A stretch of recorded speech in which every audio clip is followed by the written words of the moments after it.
Hey guys, this is Alexis, and I'm here to do Top 5 Wednesday. Top 5 Wednesday is hosted by Thoughts on Tomes, so I will link her channel as well as the Goodreads group where you find all the topics down below.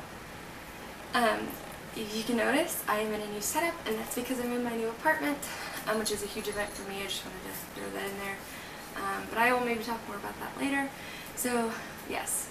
This week's topic is 5 characters that I find I have a lot in common with, or that I most like.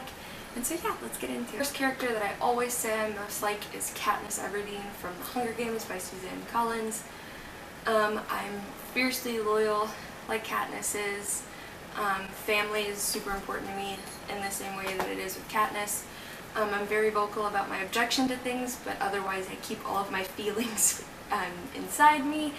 And it's definitely not a good thing in the same way that it is with Katniss, and just a lot of the choices that Katniss makes throughout this entire series I think would mimic my own if I were in that situation, so Katniss. Next is Kel from Shades of Magic by V.E. Schwab.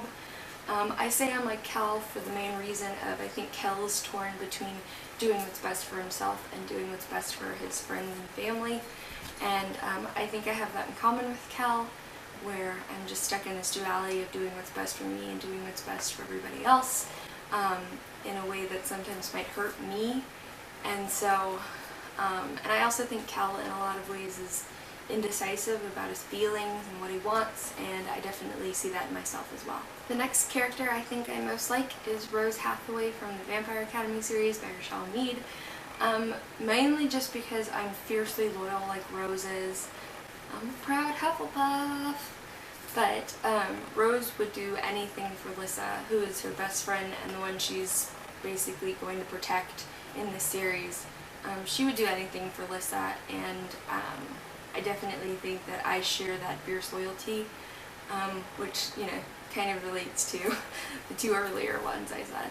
Next one is actually a flaw, and that is, I think I am obnoxious like Hermione Granger, and I love Hermione, I don't mean it that way, but in the earlier books, I just chose this cover because this one's the one that has Hermione on it, but in the earlier books, Hermione is really obnoxiously smart in that she wants everybody to know how smart she is, so she really boasts about how intelligent she is, and she has to make sure everybody knows she knows the answer to stuff, and I think I was like that.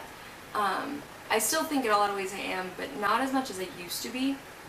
But I used to have to make sure everybody knew the grades I got on tests, and I had to make sure people knew how smart I was, and I think in that way I'm like Hermione Granger. And the last character I think I'm like is Kath from Fangirl by Rainbow Rowell. I think I'm like Kath in a lot of ways, mostly because I didn't have a very good freshman year in college. Because I ended up falling out with a lot of friends I had, and I dealt with a lot of home issues, and my anxiety really started to develop that year. And so all of those things I have in common with Kath, but also because an escape for me was my freshman year I read and wrote a lot of fan fiction, and that definitely makes me relate to Kath. And I really hid away my freshman year in my dorm room doing those things in the vein that Kath does, and I think like Kath kind of makes a lot of her own problems, I think I did too, and so in those ways I think I'm like Kath there. Alright guys, well that was Top 5 Wednesday. This is actually the first Top 5 Wednesday I'm doing. I've been wanting to do them for a while, but the topics have been kind of difficult for me these past couple weeks, so I'm super excited that I finally got a chance to do one, though this one was pretty hard. It took me a while to think of all the questions. But you guys should join in on Top 5 Wednesday too, because even if you can't participate in terms of a video, it's still fun to think about the questions. Alright, bye guys.